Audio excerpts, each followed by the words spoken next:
اعوذ باللہ من الشیطان الرجیم بسم اللہ الرحمن الرحیم۔ بارہا ایک سوال آ جاتا ہے، بارہا یہ لوگ اس موضوع پر سوال کرتے ہیں مجھ سے۔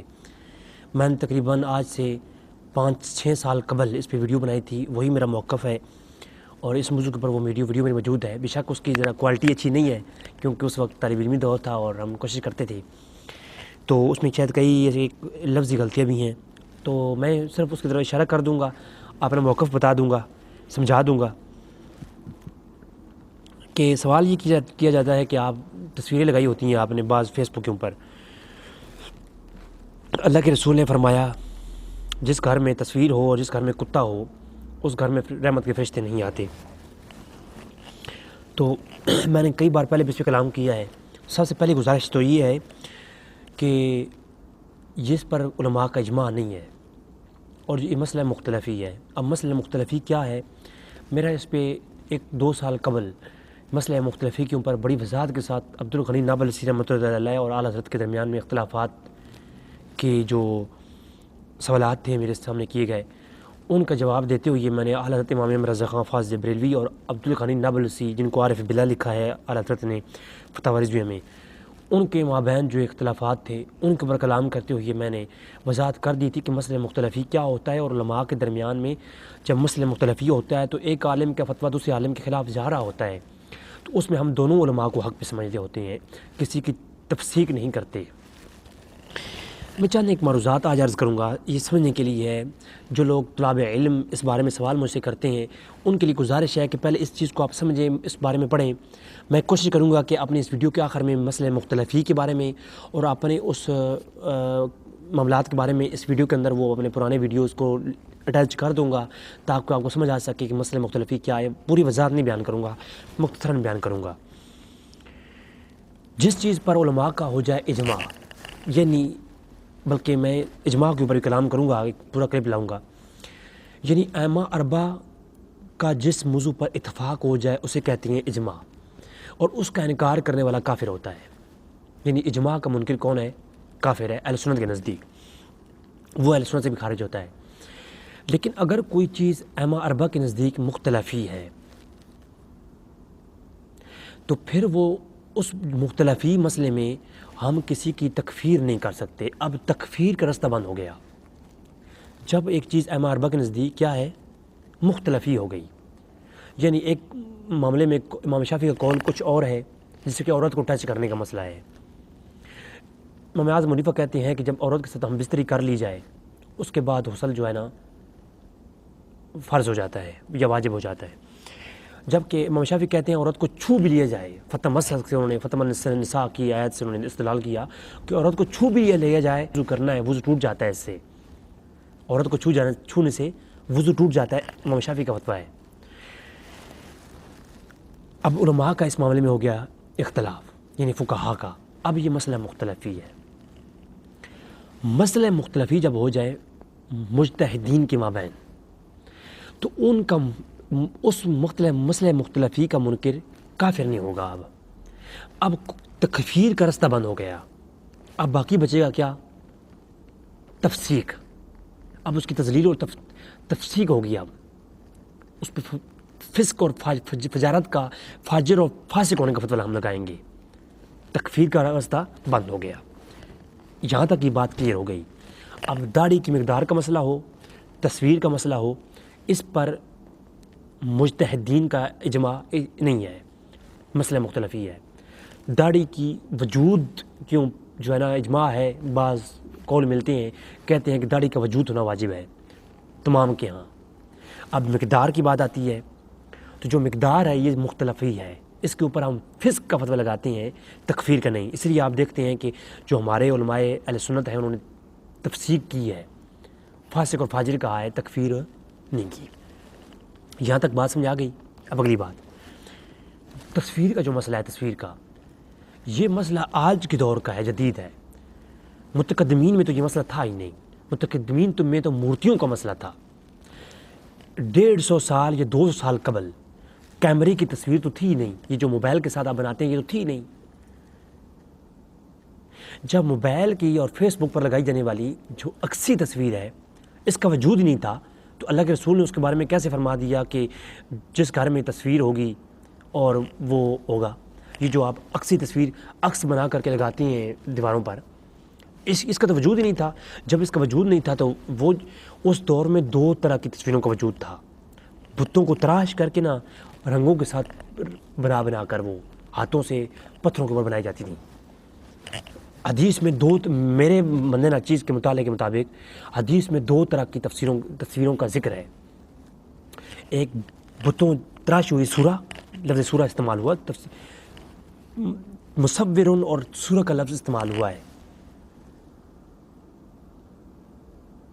اس سے مراد مورتیاں ہیں جو اس زمانے میں کعبۃ اللہ کے ارد گرد یا لوگ گھروں میں رکھ کے پوجا کرتے تھے, عبادت کے گھر سے بنائی جاتی تھیں یا تعظیم کے لیے بنائی جاتی تھیں کہ فلاں بزرگ ہمارا فوت ہو گیا تو اس کے گھر میں رکھ کر کے اس کے آگے ہاتھ جوڑے کھڑے ہو جایا کرتے تھے. ایک وہ مورتیاں تھیں. اللہ کے رسول جس دور میں حدیث بیان فرما رہے ہیں اس دور میں یہ کیمرے سے بنی ہوئی تصویریں پرنٹ کر کے جو آپ لگواتے ہیں یہ تو تھیں نہیں, نہ کیمرہ تھا, تو اس کے اوپر آپ حرمت کا کیسے لگا سکتے ہیں فتویٰ. لہٰذا ائمہ اربعہ کے دور میں بھی یہ نہیں تھیں, لہٰذا ائمہ اربعہ کے دور میں بھی اس کے اوپر مسئلے کے اوپر گفتگو ہی نہیں ہے. تو مسئلہ ائمہ مجتہدین کے نزدیک تو مسئلہ یہ ہے ہی نہیں اجماعی. اب یہ آ جاتی ہے مقلدین کے مختلفی مسئلوں کی بحث. اس کو عبدالغنی نابلسی رحمہ اللہ نے اپنی کتاب کے اندر ڈیٹیل کے ساتھ بیان کیا ہے. اب اس کے اوپر فقہائے حناف, امام ابن عابدین شامی کی عبارات میں نے پیش کی تھیں, وہ پیچھے میرا کلپ گزر چکا ہے, 1 سال قبل گفتگو کر چکا ہوں مسئلہ مختلفی کے اوپر. اب میں بار بار اس کے اوپر نہیں کر سکتا, صرف میں بتا رہا ہوں شارٹ کٹ میں. اب تصویر کی بات آتی ہے. تصویر کیا ہے؟ اس دور میں 2 طرح کی تصویریں تھیں. ایک تو بتوں والی سورہ مورتیاں, دوسری بڑے بڑے کپڑوں کے اوپر نا, کپڑے نما چیزوں کے اوپر, ایک کھالوں کے اوپر ایک طرح کی کوئی نقشہ نین بنا دینا. تو یہ 2 طرح کی تھیں. اس کے علاوہ تصویر کا کوئی وجود نہیں تھا. اور حدیث 2 طرح کی ملتی ہیں. وہ ساری حدیثیں میں نے پچھلے کلپ کے اندر بیان کی ہیں, دکھائی بھی ہیں, بخاری, مسلم, ابو داؤد, سنن ابو داؤد کے اندر, کہ اللہ کے رسول آئے اور آپ نے دیکھا ایک جگہ پہ کپڑے پر تصویر بنی ہوئی تھی. آپ نے کپڑے کی تصویر کے اوپر کچھ اور کپڑا ڈال دیا, نماز ادا کی, پھر بعد میں کپڑا ہٹا دیا, تصویر کو پھینکا نہیں باہر. اور کہیں جو ہے اللہ کے رسول نے فرمایا کہ اس کو یہاں سے ہٹا دیا جائے. 2 طرح کی آتا ہے. اب موضوع کلام دیکھا جائے گا. اس میں یہ موضوع کلام میں شرح نہیں کر رہا, یہ میری شرح نہیں ہے, ابن حجر امام نووی رحمہ اللہ کی کلام ہے. میں آلریڈی یہ بتایا کہ میں کلام کر چکا ہوں, اور مزید بھی اس پہ چلو میں کلپ بنا دوں گا ان حدیثوں کی شروحات کے اوپر بھی. تو اس دور کی تقاضے کے مطابق ہو سکتا ہے جب اللہ کے رسول نے یہ فرمایا کہ اس کو بے رکھا جائے, وہ عبادت کی غرض سے کوئی مورتی ہو یا کوئی اس طرح کی مورتی ہو, جن کو توڑنے کا بھی حضور نے حکم دیا. اب آتی ہے آج کے دور کی بات. آج کے دور میں یہ مسئلہ مختلفی ہے, لہٰذا مختلفی مسئلے میں آپ کسی کو تکفیر تو آپ کر نہیں سکتے, یا حرام کا ارتکاب کرنے والا تو نہیں کہہ سکتے. حرمت کا تو سوال ہی پیدا نہیں ہوتا. ہاں, آپ یہ کہہ سکتے ہیں کہ ایک بندہ فاسق اور فاجر ہے. اس مسئلے میں تفسیق کا فتویٰ فسق لگا سکتے ہیں آپ کو حق ہے اس کے اوپر.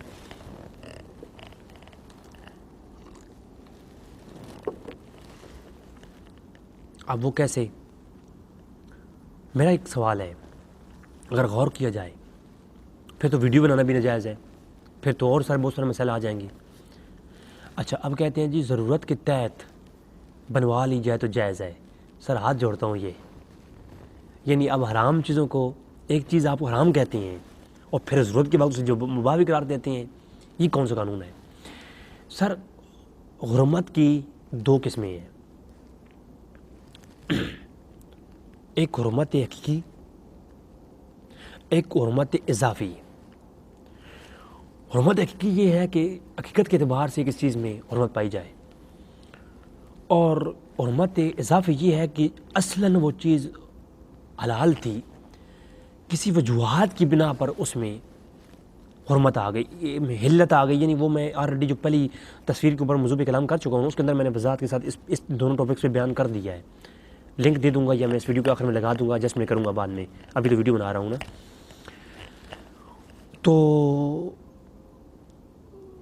فی نفسی ہی جس چیز میں حرمت نہیں ہوتی. اب یاد رکھیں, اب اس حدیث کو سامنے لے آئیں, اور حرمت اس کے اندر جو پائی جاتی ہے اس کے اندر دیکھتے ہیں کہ حرمت کیوں آئی، اللہ کے رسول نے کیوں حرام قرار دیا اس تصویر کو۔ اب اس حدیث کو سامنے رکھیں آپ۔ حدیث یہ ہے، اس کا متن یہ ہے اس طرح سے کہ اللہ کے رسول نے فرمایا جس گھر میں کتا ہو اور تصویر ہو، سورہ، اس گھر میں رحمت کے فرشتے نہیں آتے۔ اب دو چیزیں ہیں، ایک کتا اور ایک سورہ، اللہ کے رسول نے یہ بیان فرما دیا۔ اچھا، ایک کتا اور دوسری تصویر، اللہ کے رسول نے فرمایا جس گھر میں ہو۔ اب ان میں غور کیا جائے تو ان دونوں میں ایسی کیا چیز ہے، کتے میں اور تصویر میں، کہ جس کی وجہ سے اس کے اوپر یہ فتویٰ حرمت لگایا گیا؟ یعنی حضور نے فرمایا کہ یہ اس پہ فرشتے نہیں آتے۔ کتا یقیناً کیا ہے، ایک نجاست والی چیز ہے، نجس چیز ہے۔ کتے کے اندر اس کے علاوہ کوئی بات نہیں ہے، کوئی ہے؟ تو فتویٰ جو حرمت ہے، اب کتے کے اندر تو نجاست ہے لیکن تصویر کے اندر ایسی کوئی چیز بظاہر نہیں ہے، تو پھر کیا وجہ ہے؟ وجہ یہ ہے کہ تصویر اس وقت بنائی جاتی تھی عبادت کے لیے اور تعظیم کے لیے۔ ایسی حضور کی جو مفہوم ہے نا حدیث کا، جو علماء اور فقہاء نے لیا ہے، وہ یہی ہے کہ وہ تصویریں جو کہ تعظیم اور عبادت کے لیے بنائی جائیں وہ کیا ہیں؟ وہ ناجائز ہیں۔ اس گھر میں جو ہے نا ایسی تصویریں جو گھر میں رکھی جائیں عبادت کے لیے، تعظیم کے لیے، اس لیے تو ہم کہتے ہیں جو پیران عظام کی تصویریں لگاتے ہیں لوگ گھر میں، وہ ناجائز ہیں۔ ہم تو آج بھی کہتے ہیں تعظیم کی نیت سے کوئی تصویر رکھو تو یہ ناجائز ہے۔ تو یہ جو تصویریں ہم بنواتے ہیں، یہ جو ہم یوٹیوب لگاتے ہیں، تصویریں لگاتے ہیں، یہ تو تعظیم کی نیت سے تو نہیں ہے نا بھائی، ٹھیک ہے؟ تو جو شوقی طور پر کتا رکھا جائے اور تعظیم کی نیت سے یا عبادت کی غرض سے جو تصویریں بنائی جائیں جو آج ہندو بناتے ہیں، وہ ناجائز ہے، مطلقاً ناجائز ہے۔ ہاں، تعظیم کے بغیر، تعظیم کی نیت نہ ہو تو ایسی تصویریں جو کہ اکثر تصویریں آج موبائل سے لی جاتی ہیں، یہ ناجائز نہیں ہیں۔ ان کو کوئی ناجائز کہتا ہے تو اس زمانے کے اندر وہ میں سمجھتا ہوں کہ سختی کر رہا ہے دین کے اندر۔ میں یہ نہیں کہوں گا وہ گمراہ ہے، کیونکہ یہ مسئلہ مختلف ہی ہے اور مرتکد کے اعتقاد کو دیکھا جائے گا۔ جو یہ عقیدہ رکھتا ہے کہ یہ ناجائز ہے تو وہ جو ہے کیا کرے گا؟ تو وہ اگر تصویر بنوائے گا اس کے لیے گناہ ہے، لیکن جو اس کے جواز کا عقیدہ رکھتا ہے تو وہ یہ عمل کرے گا تو اس کے لیے گناہ نہیں ہوگا، کیونکہ مرتکد کا اعتقاد دیکھا جاتا ہے مسئلہ مختلفی میں۔ اگر مرتکد جواز کا قائل ہو اور وہ اس پہ عمل پیرا ہو تو اس کے لیے جائز ہے، اگر مرتکد عدم جواز کا قائل ہو اور اس پہ عمل کرے تو وہ اس کے لیے ناجائز ہے۔ جو تصویر کو بنانا حرام سمجھتے ہیں اور اگر پھر وہ بناتے ہیں تو پھر کیا ہے؟ یہ ان کے لیے حرام ہے۔ اور جو ہے اس کو جائز سمجھتے ہیں اور اس بناتے ہیں، ان کے لیے ناجائز ہے، ان کے لیے ناجائز نہیں ہے، ان کے لیے جائز ہے، ٹھیک ہے؟ اور جو آج کے مفتی موجود ہیں اور ان کے جو پیروکار ہیں اور آج کے جو پیر ہیں جن کا یہ فتویٰ ہے کہ تصویر بنانا حرام ہے، تو ان کے جو پیروکار ہیں ان کے لیے چاہیے کہ وہ اپنے پیر کی اقتداء کریں، پیروی کریں، کیونکہ ان کے پیر کے نزدیک وہ کیا ہے؟ تصویر بنانا ناجائز ہے، اگر وہ بنوائیں گے تو وہ گناہگار ہوں گے۔ لہٰذا ایک لمبا ایک مسئلہ ہے، اس کے اوپر میری وضاحت کے ساتھ ڈیٹیل گفتگو موجود ہے۔ مسئلہ مختلفی کا کلپ بھی یہاں لگا دوں گا اور وہ دوسری ویڈیو لگا دوں گا، آپ دونوں کو سمجھ لیجیے گا۔ السلام علیکم ورحمۃ اللہ وبرکاتہ۔